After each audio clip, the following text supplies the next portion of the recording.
everyone.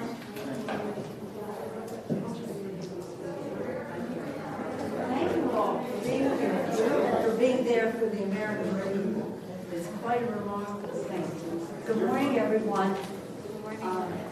It is always an honor to sign legislation passed by the House of Representatives and the Senate to be sent over to the President of the United States to make a difference in the lives of the American people.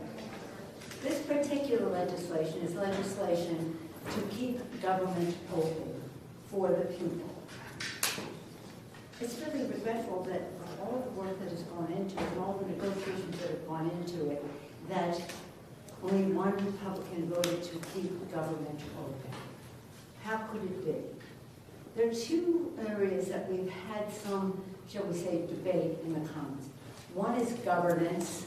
Do we believe in it to keep government open for the people? The other is science. Science in terms of how we deal with the pandemic, how we deal with the climate crisis and the rest.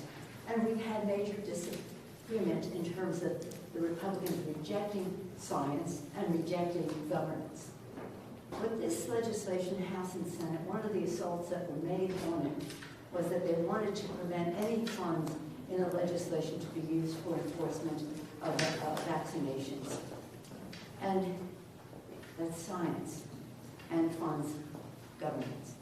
So I signed this to send to the President with great tribute to our appropriators. The chair of the committee, Rosa DeLauro, has done a remarkable job. She held together what we call the anomalies in the legislation that help us meet our responsibilities to Afghan refugees coming into our country. This is probably one of the cleanest continuing resolutions that we've had because we have been able to resist so many good ideas that people had, but the fact is it's a continuing resolution. And there were some urgencies that Madam Chair was able to negotiate with the Republicans in a bipartisan way and have it. I always wear this ring that all of you have been to Afghanistan, though, made by the women in Afghanistan.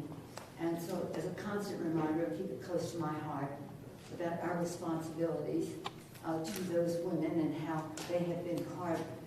Democrats and Republicans, House and Senate, First Lady Laura Bush, First Lady Michelle Obama, First Lady Jill Biden, just universally a priority for us. And that is part of what is reflected in this continuing resolution.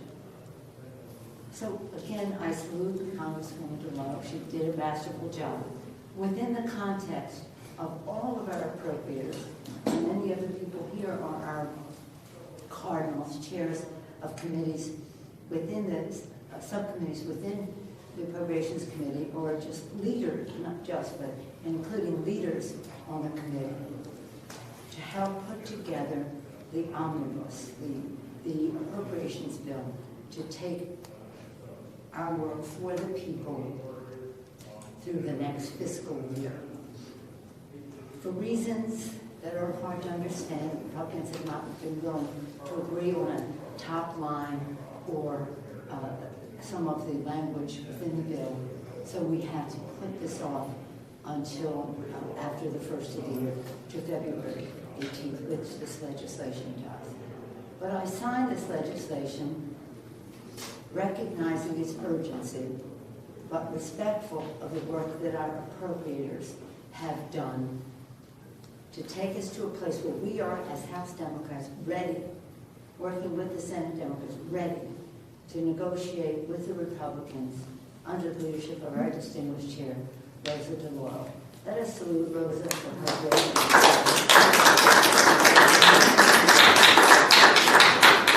Jenny and I are appropriators, as is Mr. Clyburn, who's not with us right here.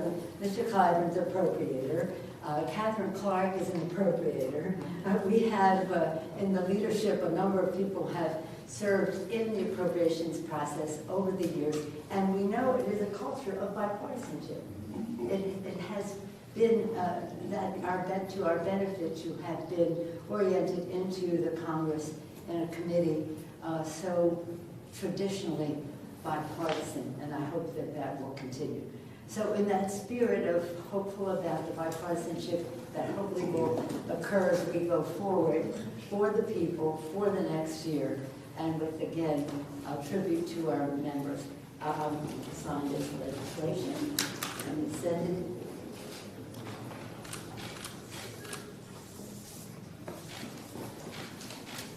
Doing so, let me say how honored we are that our distinguished House Democratic leaders and employers here with us. I have already acknowledged Rosa Guevara, the chair of the committee. Other leadership, John Patrick Maloney is with us.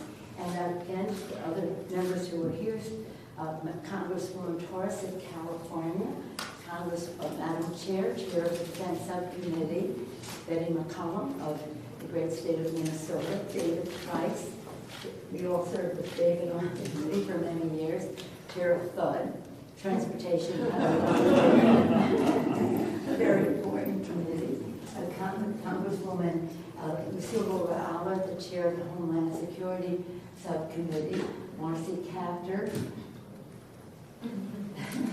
Chair of the very, very important Energy and Water Committee, which has defense responsibilities as well. Barbara Lee, Chair of, so what do we call it these days?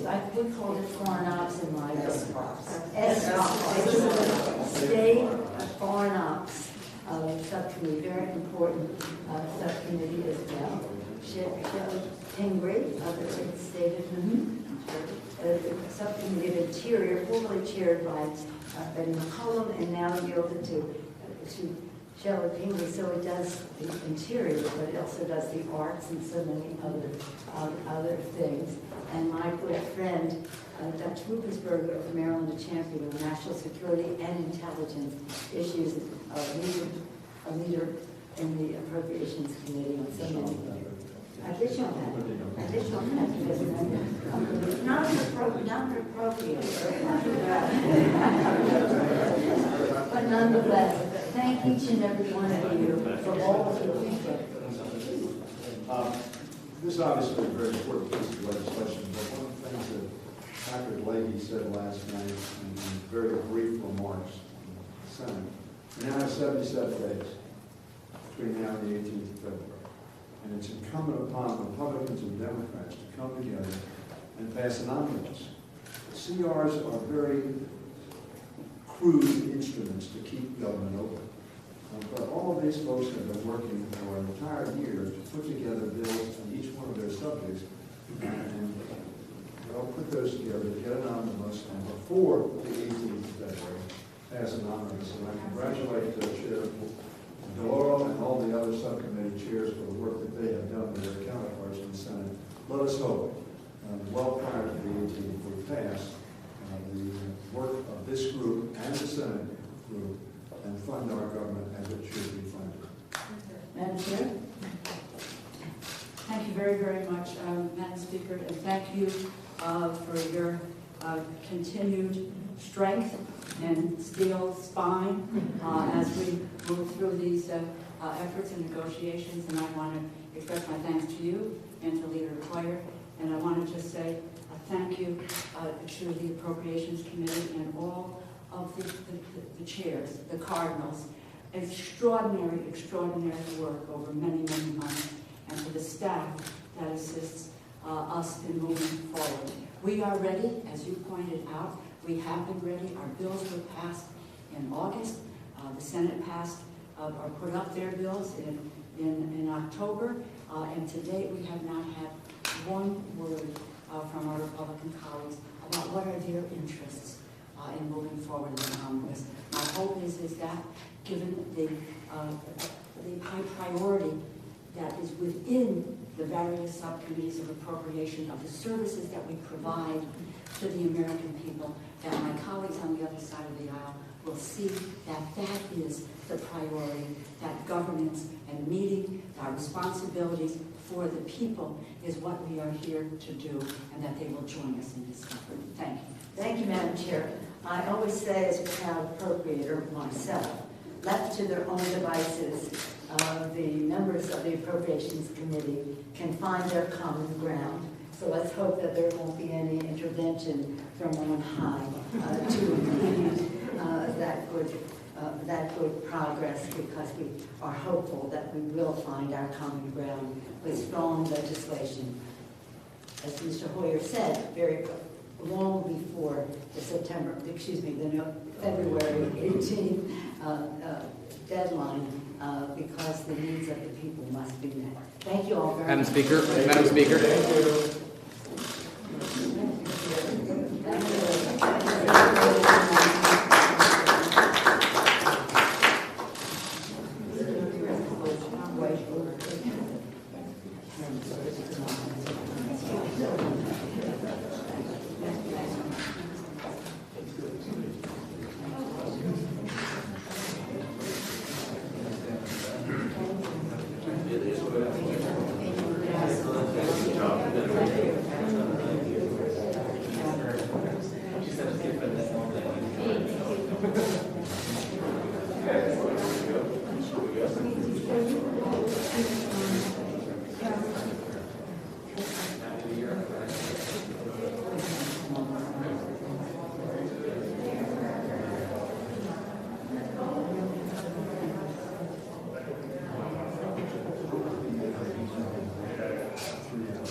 Yes.